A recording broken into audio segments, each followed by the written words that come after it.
What should we tell people about it? I think they need to know that it's a new journal that focuses on reviews, somewhat unusually. Well, it's very unusual. There's nothing in the whole exploration of crime and psychology that brings together a great mix of different sorts of topics in a review context. It's innovative in the area that it seeks to cover.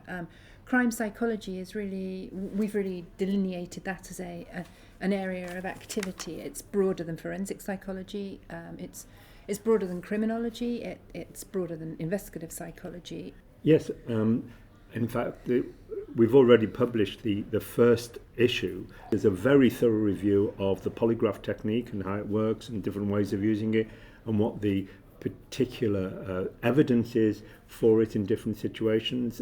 We've got a review of the relationship between violence and various forms of psychosis and the issues around that are often in the public domain. I think that highlights, in a sense, the way that the reviews can operate at different levels of focus, have different degrees of focus in terms of the topics that they take on, but also that the reviews can be primarily directed by operational issues and questions, or they can be directed by purely academic scientific questions. I think that they can be two different forms of review within this journal focusing on reviews. We can accommodate those different styles of review. That's right. Some of it is a summary of empirical research in a particular area. Some of them are discussions of the theoretical issues.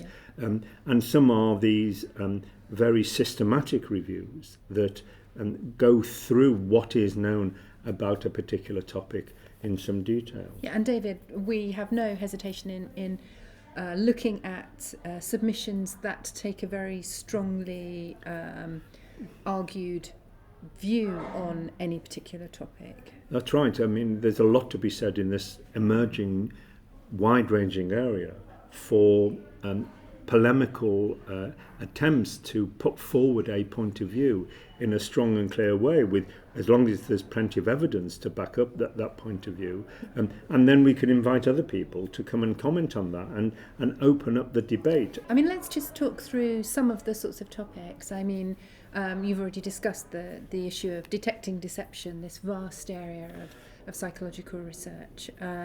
We're also looking at victimology. We're looking at geographical profiling. The area of offender rehabilitation, I think, is an important one. I think that is crucial. Evidence-based policing, that emerging field, I think we would encourage reviews within that area.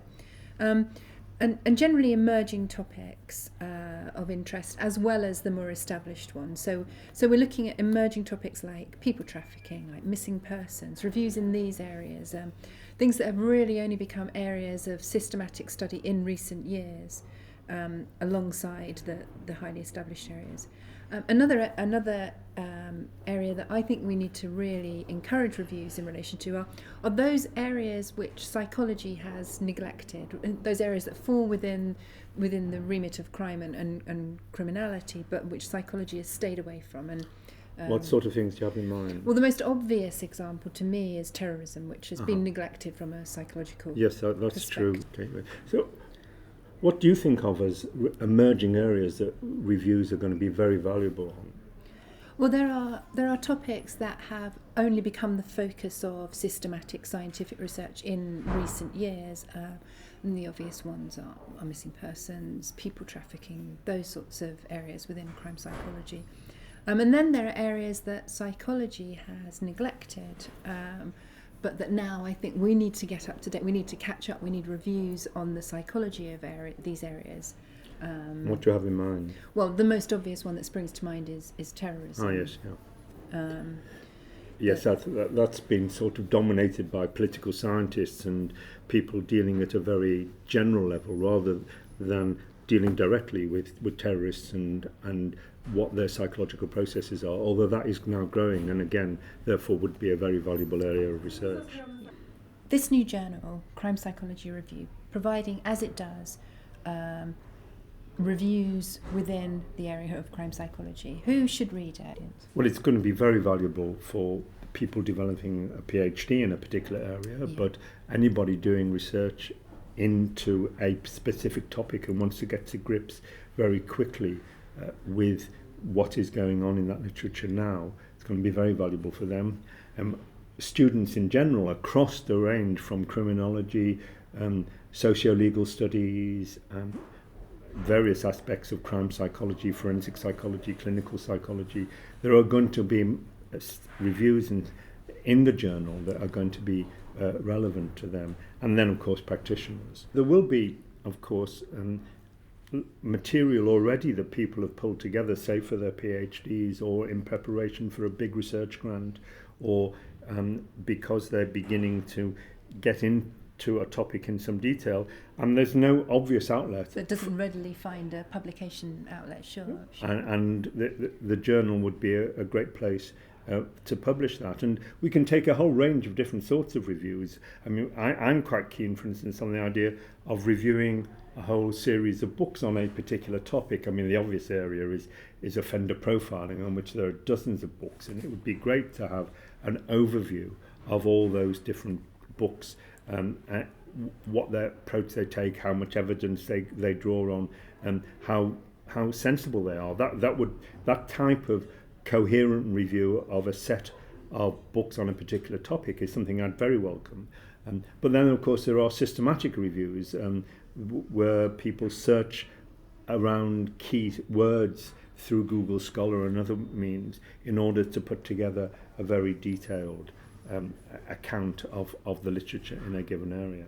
We're trying to keep this as direct, as simple as possible. So at the moment, if anybody wants to submit a review, they just need to email Donna or myself with what they're planning to review, and then we will send it out to various referees to evaluate it and to see how complete it is. And we're looking for very full reviews, so we can go up to 8,000 words without any difficulty, so that people can really make a really effective job of the review, and we can turn round these reviews very, very quickly, so that we can make the whole thing as up to date as possible. And as soon as the reviews are accepted, they go onto the web and are available for people to see, and then at the end of the year they're bound together into a volume that is made available.